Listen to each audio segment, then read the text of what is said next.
করো শাবাশ গুড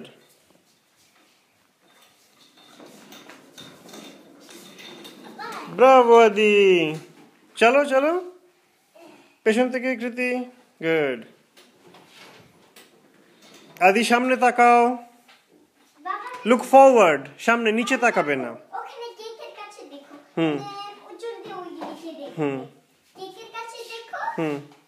কেকের কাছে দেখো আদি হুম কেকের হুম and then এইদিকে দেখবে হুম এইদিকে হুম এইদিকে হুম আমার কাছে দেখবে নিচে তাকাবে না